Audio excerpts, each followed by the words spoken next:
നമസ്തേ, ഞാൻ Sreerekha. കമനൻ hair care ചാനലിലേക്ക് എല്ലാവർക്കും സ്വാഗതം. ഓരോ ദിവസവും പറഞ്ഞു തരുന്ന ടിപ്സ്, പല പല ടിപ്സ് ഓരോരുത്തരുടെ സൗകര്യാനുസൃതം ഉപയോഗിക്കാം കേട്ടോ. ചിലപ്പോൾ ഓയിലായിരിക്കാം, ചിലവർക്ക് ചില സൗകര്യം ജെല്ലാണെങ്കിൽ ജെല്ല് സമയമുള്ള പോലെ ഉപയോഗിക്കാം കേട്ടോ. എന്നാലും എന്തെങ്കിലുമൊക്കെ ആയിട്ട് നമ്മൾ ഇത് മുടങ്ങാതെ ചെയ്തുകൊണ്ടിരുന്നാൽ മുടി എപ്പോഴും നമുക്ക് കൊഴിഞ്ഞു പോവാതെ സംരക്ഷിക്കാൻ പറ്റും കേട്ടോ. ഞാൻ പറഞ്ഞു തന്നിട്ടുള്ള ചെമ്പരത്തിപ്പൂവിൻ്റെ പേസ്റ്റിൽ ഒലിവ് ഓയിൽ തേച്ച് നമ്മൾ തേച്ച് പിടിപ്പിച്ച് വാഷ് ചെയ്ത് കളയുവാണെങ്കിൽ പിറ്റേ ദിവസം നോക്കുമ്പോൾ മുടി കൊഴിച്ചിൽ കുറയും കേട്ടോ. നല്ല റിസൾട്ട് ആയിരിക്കും. അത് ചെയ്യാം. അതുപോലെ ചെമ്പരത്തി ഇലയുടെ താളി ഉണ്ടല്ലോ, അതിൽ ഇന്നലെ പറഞ്ഞ ഗ്ലിസറിൻ തേച്ചതാണ് കേട്ടോ. നിങ്ങൾ കണ്ടല്ലോ ഗ്ലിസറിൻ തേച്ചത്. അപ്പോൾ ഒരു പൂക്കും നമുക്ക് അതുപോലെ കുറയ്ക്കാൻ സാധിക്കും കേട്ടോ. അപ്പോൾ ഈ ചെമ്പരത്തി പൂവിൻ്റെ പേസ്റ്റിൽ ഒലിവ് ഓയിൽ ചേർത്ത് തേക്കാം. അതല്ലെങ്കിൽ ചെമ്പരത്തി ഇലയിൽ ഗ്ലിസറിൻ വിൻ്റർ സീസണിൽ നമുക്ക് ചെയ്യാൻ പറ്റുന്ന ഏറ്റവും വണ്ടർഫുൾ പാക്കാണ് കേട്ടോ. അപ്പോൾ കണ്ടിട്ടില്ലാത്തവർ അതൊന്ന് കണ്ടു നോക്കണം കേട്ടോ. സബ്സ്ക്രൈബ് ചെയ്തിട്ട് കാണണം. പിന്നെ ഓരോ സീസണിൽ മഴക്കാലത്തുള്ളത് അങ്ങനെ ഓരോ സീസണിലുള്ളതും ഞാൻ ഇട്ടിട്ടുണ്ട് കേട്ടോ. അപ്പോൾ ആ വീഡിയോ കാണാത്തവരൊന്ന് കണ്ടു നോക്കൂ കേട്ടോ. അപ്പോൾ വേനൽക്കാലത്ത് ചെയ്യേണ്ടത്, മഴക്കാലത്ത് ചെയ്യേണ്ടത്, പ്രത്യേക മുടിയുടെ സംരക്ഷണത്തെ കുറിച്ചിട്ട് എല്ലാം പറഞ്ഞിട്ടുണ്ട് കേട്ടോ. അപ്പോൾ അതൊന്നുകൂടി എല്ലാവരും കാണാത്തവർ കണ്ടു നോക്കൂ കേട്ടോ. നമുക്ക് ഓരോ തവണ ഓരോ ഇതാണ്. ഇപ്പം മഴക്കാലത്താവുമ്പോൾ ഏതൊക്കെ രീതിയിൽ നമ്മൾ കെയർ ചെയ്യാം, എങ്ങനെയൊക്കെ കെയർ ചെയ്യാം, അപ്പോൾ എണ്ണ ധാരാളം ഉപയോഗിക്കാമോ, ടിപ്സുകൾ എങ്ങനെയൊക്കെ ഉപയോഗിക്കാം, ഇതിനെ കുറിച്ചിട്ട് പറഞ്ഞിട്ടുണ്ട് കേട്ടോ ഡീറ്റെയിൽഡ് ആയിട്ട്.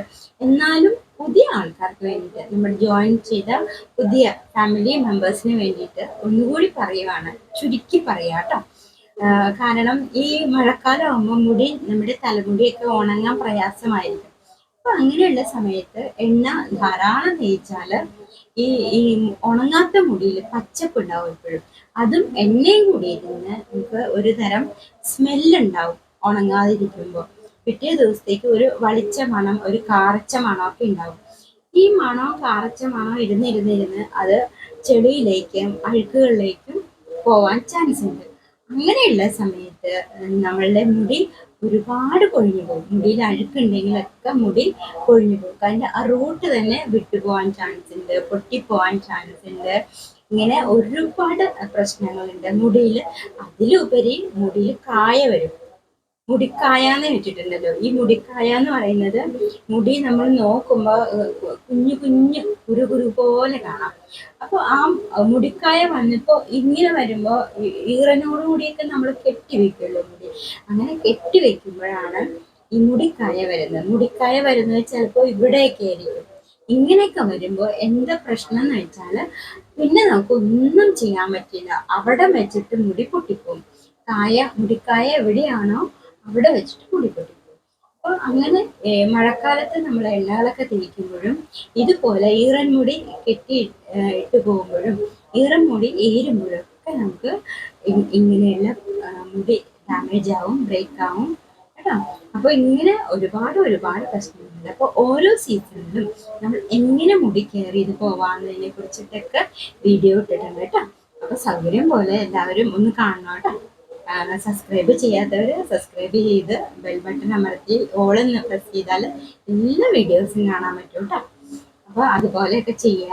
അതുപോലെ കോമ്പിങ് മസാജിൻ്റെ പറഞ്ഞു, അത് ചെയ്തിട്ട് നല്ല റിസൾട്ട് ഉണ്ടെന്ന് എന്നോട് പലരും വിളിച്ച് പറഞ്ഞു കേട്ടോ. നല്ല കാണുമ്പോഴും പറയാറുണ്ട്, എനിക്ക് ആ ഹെയർ കോമ്പിങ് ചെയ്യുമ്പോൾ മുടി കൊഴിച്ചിൽ നിന്നു. അത് മുടി ഫ്രണ്ടിലേക്ക് ഇട്ടിട്ട് ഇവിടുന്നേ കോമ്പ് ചെയ്ത് ബാക്കിൽ നിന്നേ ഫ്രണ്ടിലേക്ക് കോമ്പ് ചെയ്ത് നമ്മൾ മുടി ഫ്രണ്ടിലേക്ക് ഇടാം. എന്നിട്ട് അറ്റം വരെ നമ്മൾ ഇരിക്കൊണ്ടിരിക്കും. അങ്ങനെ ഒരു 10 മിനിറ്റ് ഡെയിലി 2 നേരം ചെയ്യാൻ പറ്റിയെങ്കിൽ അത്രയും സൂപ്പറാണ്. ഞാൻ അതിൻ്റെ ഷോർട്ട് ഇട്ടിട്ടുണ്ട് കേട്ടോ, നിങ്ങൾക്ക് കാണാവുന്നതാണ്. അത് ഇതുപോലെ സബ്സ്ക്രൈബ് ചെയ്ത് കഴിഞ്ഞാൽ ചെയ്യാത്തവർ ചെയ്ത് കണ്ടോളൂ കേട്ടോ. അപ്പോൾ അതും നല്ല റിസൾട്ട് ഉണ്ടെന്ന് പറഞ്ഞു എന്നോട്. കാരണം നമ്മൾ അല്പം ഓയിൽ പരത്തിക്കോളൂ ആ സമയത്ത് കേട്ടോ.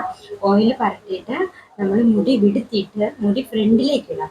ഫ്രണ്ടിലേക്ക് ഇട്ടിട്ട് കോമ്പ് വെച്ചിട്ട് ഇങ്ങനെ ഇരിക്കുക. അപ്പോൾ ബ്ലഡ് സർക്കുലേഷൻ വർദ്ധിക്കും, മുടി കൊഴിച്ചിൽ മാറും, പിന്നെ ഹെയർ ഗ്രോത്ത്, മുടി ഗ്രോത്ത് ഉണ്ടാവും കേട്ടോ. അപ്പം ഇതെല്ലാം റിസൾട്ട് ഉണ്ട് എന്ന് പറഞ്ഞിട്ട് അനുഭവം പറഞ്ഞിട്ടുണ്ടായിരുന്നു. അപ്പോൾ അതൊക്കെ കേൾക്കുമ്പോൾ നമുക്ക് വളരെ സന്തോഷം. കാണുന്നവരൊക്കെ പറഞ്ഞു. ഞാനിപ്പോൾ ആ ടിപ്സ് ഡെയിലി ഉപയോഗിക്കുന്നുണ്ട്. ഡെയിലി ഞാൻ മുടി കോംബ് ചെയ്യുന്ന സമയത്ത് മോർണിംഗ് ആണെങ്കിലും ഒരു 5 മിനിറ്റ് 10 മിനിറ്റ് സമയമില്ലാത്തവർ ഒരു 5 മിനിറ്റ് നമുക്ക് കോംബ് ചെയ്തുകൊണ്ടിരിക്കുക.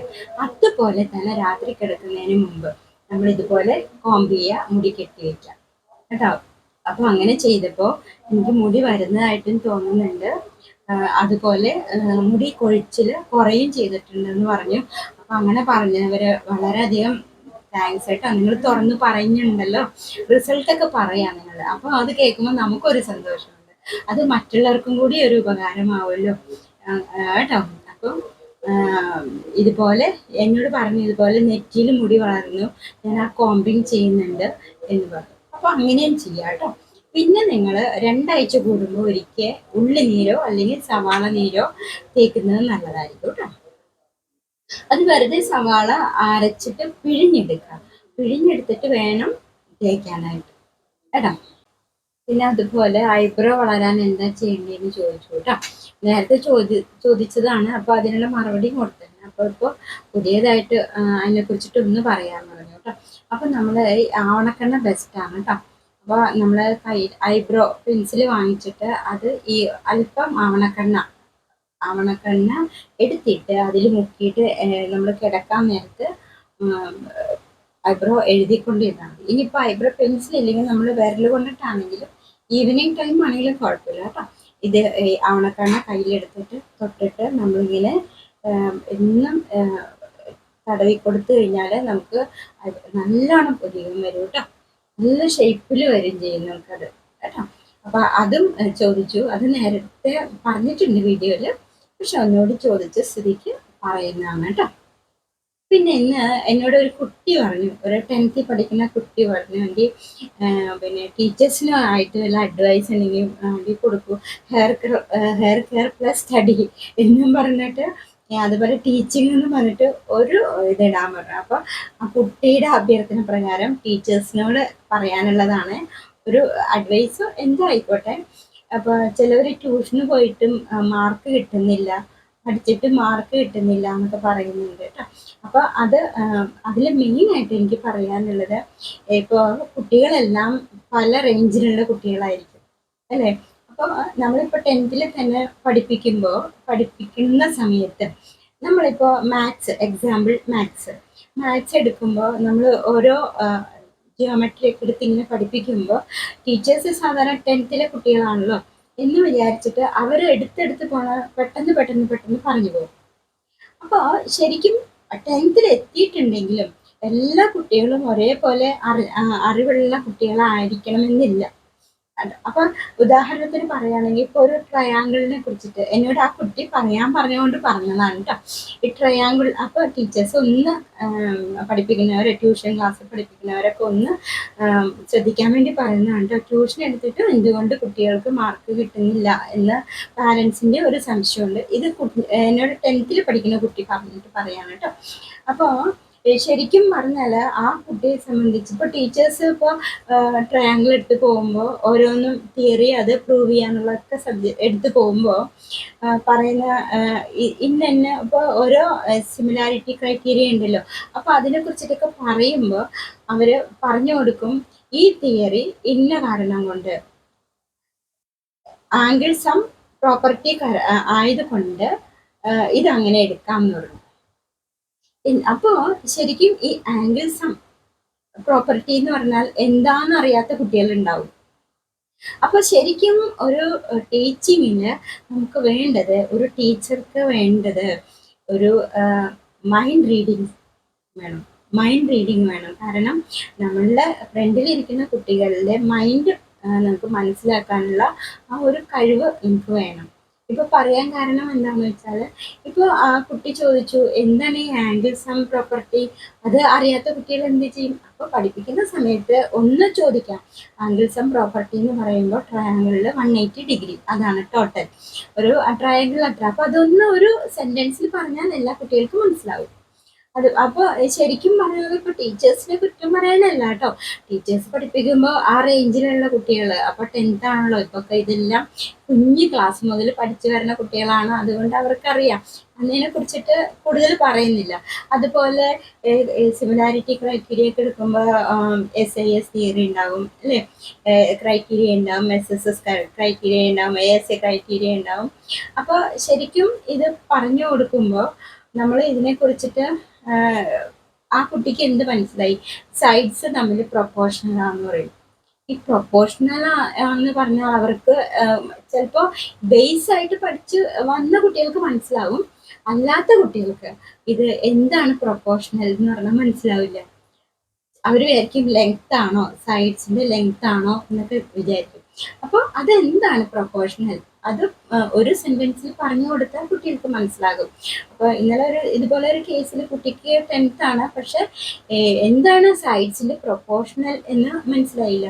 അപ്പൊ ടീച്ചേഴ്സ് പഠിപ്പിക്കുമ്പോൾ അപ്പോൾ 2 സൈഡ്സും പ്രൊപ്പോർഷണൽ ആണ്, അപ്പോൾ അത് ഈ സിദ്ധാന്തം അനുസരിച്ചിട്ട് ഓക്കെ ആണെന്നൊക്കെ പറയുമ്പോൾ ശരിക്കും എല്ലാ കുട്ടികളും ഞാൻ പറഞ്ഞല്ലോ ഒരേ റേഞ്ചിലുള്ളവരായിരിക്കില്ല. അപ്പോൾ ടീച്ചേഴ്സ് മൈൻഡ് റീഡിങ് വേണം, കാരണം എല്ലാവർക്കും അത് അറിയണമെന്നില്ല. അപ്പോൾ ഇതുപോലെ 10th ആണെങ്കിലും ശരി, താഴേക്കിടയിൽ നിന്ന് പഠിച്ചു വരുമ്പോൾ ചിലപ്പോൾ ബേസ് അറിയാത്തവർക്കാണെങ്കിൽ ഇത് കൺഫ്യൂഷൻ ആവും. അപ്പൊ ഓരോ ഇത് പറയുമ്പോഴും ഒരു സെന്റൻസ് പറഞ്ഞാൽ മതിയല്ലോ, അവർക്ക് ശരിക്കും മനസ്സിലാവും കേട്ടോ. അപ്പൊ നമ്മുടെ ഫ്രണ്ടിലിരിക്കുന്ന കുട്ടികൾക്ക് അറിയില്ല എന്ന് തന്നെ വിചാരിച്ച്, ഇപ്പൊ 10 കുട്ടികളുണ്ടെങ്കിൽ ചിലപ്പോൾ 8 കുട്ടികൾക്ക് അറിയായിരിക്കാം, ബേസ് ഉണ്ടാവാം, ബാക്കി 2 കുട്ടികൾക്ക് ഉണ്ടാവില്ല. അപ്പൊ നമ്മൾ പഠിപ്പിക്കുമ്പോൾ അവർക്കും കൂടി അറിയില്ല എന്ന് വിചാരിച്ചുകൊണ്ട് അവരുടെ മൈൻഡ് നമ്മളൊന്ന് റീഡ് ചെയ്യണത് നല്ലതായിരിക്കും കേട്ടോ.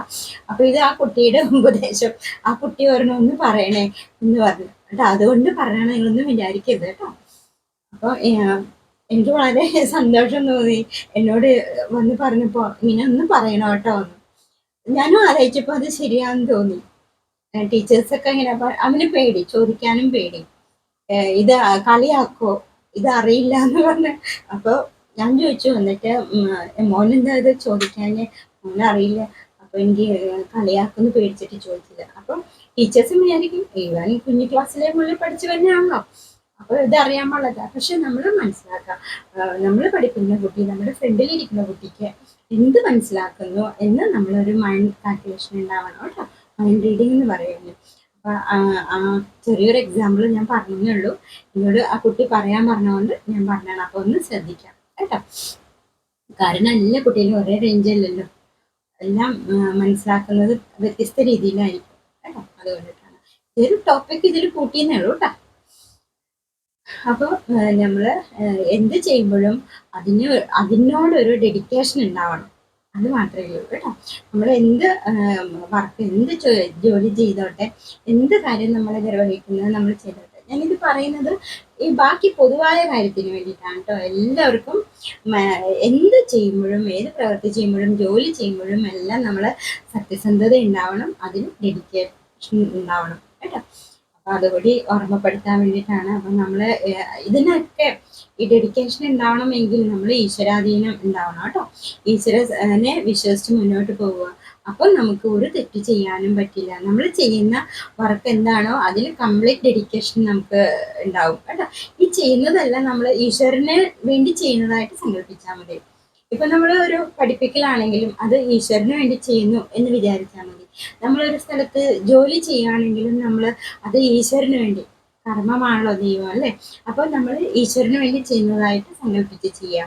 അപ്പോൾ നമുക്ക് അവിടെ യാതൊരു തരത്തിലുള്ള തട്ടിപ്പോ വെട്ടിപ്പോ ഒന്നും ചെയ്യാൻ നമുക്ക് തോന്നില്ല കേട്ടോ.